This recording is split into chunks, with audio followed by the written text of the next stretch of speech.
Whether you're camera shy or not, there's a part of everyone that longs for the spotlight, being lauded for hipness or brains or special talents. And as technology has revolutionized our ability to communicate with each other, it's also allowed us to celebrate ourselves through boastful tweets, humble brags, status updates, and photos, even if no one's around to snap the shutter. ABC's Juju Chang goes for a close-up on Selfie Nation. Celebrities do it. Even Oscar winners and former first ladies do it. We all do it. And not always well. Now I'm recording a video. Don't you love that?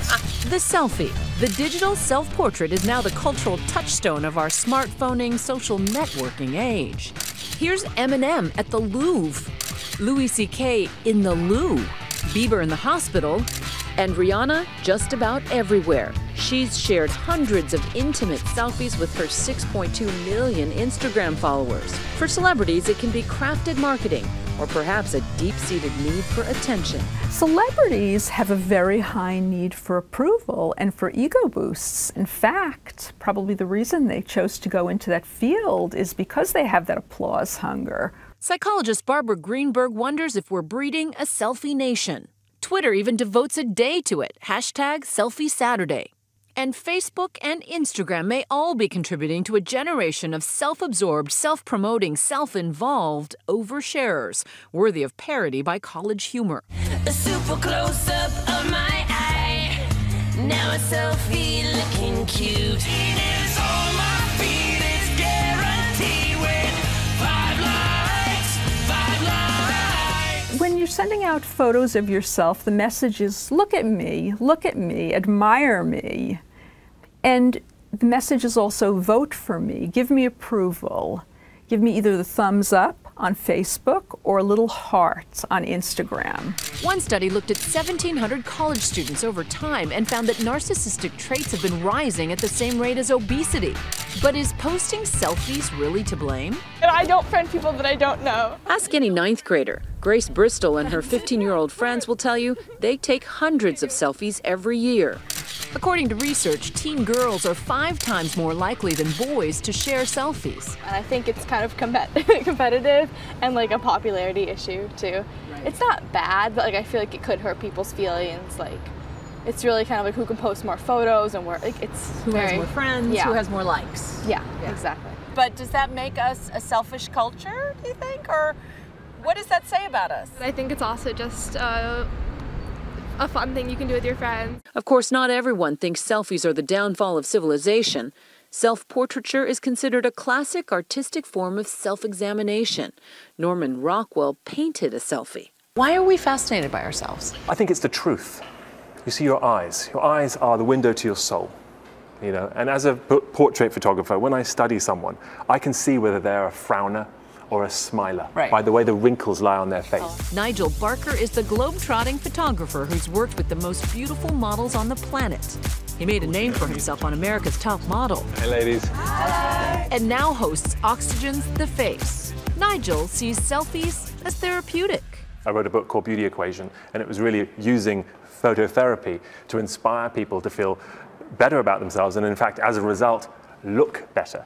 There's an element where people, you know, if they feel insecure, if they don't have confidence, they don't like the way they look in a picture, you know, it can really bring themselves down. But selfies can easily go awry. Poor lighting, poor framing, or just poor taste. What kind of a selfie shocks? Like that guy pouring chocolate syrup on himself and selfieing? Is that it? It Is can that be. like, so some selfies are like that. They're like exhibitionist selfies. It's all about what you're trying to say. Are you trying to get a date? Or is it just purely to say, here I am? Or is it to send to your mother? Is it to say, here's my new haircut? Or are you just trying to look cool in a picture? Right. You know, there's so many messages you can tell. How do you feel about the guy, you know, in his workout clothes going like this with the selfie? I'm not a fan of people taking selfies with their shirts off. Guys out there, you may think it works for you on Facebook, but the rippling muscle shot, don't do it. Don't do it. Don't do it. So many people do the duck face, you know, that, yeah, why do they do that? they think they look better, they're sucking in their cheeks. Right. And then they look at the picture and they just don't get it. So basically you're saying don't pose. Posing is the worst. For a selfie, it's not about the pose, it's about you. There's a reason why you look great in a picture or you look great in real life. It's because someone has caught the essence of who you are. And a pose is not you. Where's the line between being confident and being narcissistic? It's not about feeling that you're better than the next person. It's just that when you look at the picture, you're like, that's me, and I'm happy. Nigel says you start with what's on your mind, not the look on your face. Why are you taking the selfie? I want to say, look, I'm in this cool place with Nigel. So, you know, that immediately you got a little smile on your face. Right. So you stay in that moment, and you go, boom, there you go. There you go, and that was beautiful. That was actually good, and I forgot to look at the lens. So, here's the trick. You hold your camera away, chin up, doesn't look very pretty at the beginning. You feel that muscle tighten, right? Then come over, look at camera, bam. We took our selfie skills on location with Nigel's wife, a former model, to see it in action.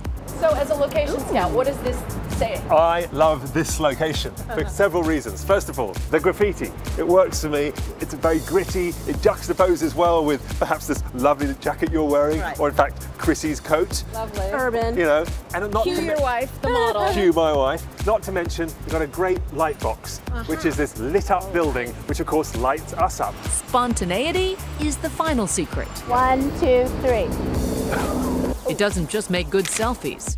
Spontaneity is the spice of life. That worked perfectly. For Nightline, I'm Juju Chang in New York.